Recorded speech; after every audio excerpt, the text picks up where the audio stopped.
आप सबको जय मसीह की। आज तारीख है 4/8/2025 और हम सुबह का वचन पढ़ेंगे। हम पढ़ेंगे रोमियो की पुस्तक में से उसका 7 अध्याय।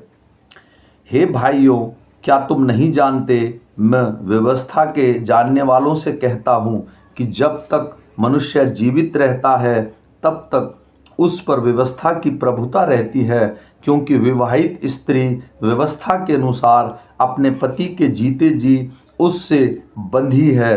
परंतु यदि पति मर जाए तो वह पति की व्यवस्था से छूट गई। इसलिए यदि पति के जीते जी वह किसी दूसरे पुरुष की हो जाए तो व्यभिचारिणी कहलाएगी। परंतु यदि पति मर जाए तो वह उसकी व्यवस्था से छूट गई, यहाँ तक कि यदि किसी दूसरे पुरुष की हो जाए तो भी व्यभिचारिणी न ठहरेगी।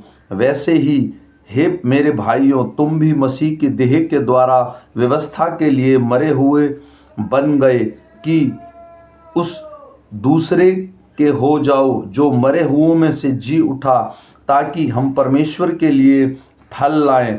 क्योंकि जब हम शारीरिक थे तो पापों की अभिलाषाएं जो व्यवस्था के द्वारा थी, मृत्यु का फल उत्पन्न करने के लिए हमारे अंगों में काम करती थी। परंतु जिससे बंधन में हम बंधे थे उसके लिए मरकर अब अव्यवस्था से छूट गए कि लेख की पुरानी रीति पर नहीं वरन आत्मा की नई रीति पर सेवा करते हैं। तो हम क्या करें? क्या व्यवस्था पाप है? कदापि नहीं, वरन बिना व्यवस्था के मैं पाप को नहीं पहचानता। व्यवस्था यदि न कहती कि लालच मत करो तो मैं लालच को न जानता, परंतु पाप ने अवसर पाकर आज्ञा के द्वारा मुझ में सब प्रकार का लालच उत्पन्न किया। क्योंकि बिना व्यवस्था पाप मुर्दा है। मैं तो व्यवस्था बिना पहले जीवित था, परंतु अब आज्ञा आई तो पाप जी गया और मैं मर गया। और वही आज्ञा जो जीवन के लिए थी मेरे लिए मृत्यु का कारण ठहरी, क्योंकि पाप ने अवसर पाकर आज्ञा के द्वारा मुझे बहकाया और उसी के द्वारा मुझे मार डाला। इसलिए व्यवस्था पवित्र है और आज्ञा भी ठीक और अच्छी है।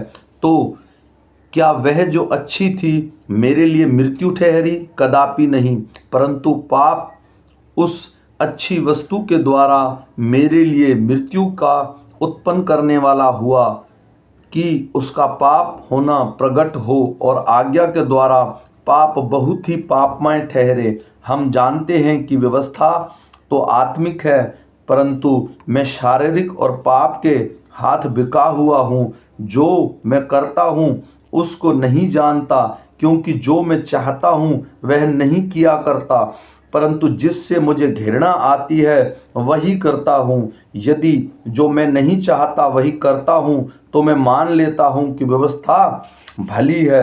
तो ऐसी दशा में उसका करने वाला मैं नहीं वरन पाप है जो मुझ में बसा हुआ है। क्योंकि मैं जानता हूँ कि मुझ में अर्थात मेरे शरीर में कोई अच्छी वस्तु वास नहीं करती। इच्छा तो मुझ में है, परंतु भले काम मुझ में बन नहीं पड़ते।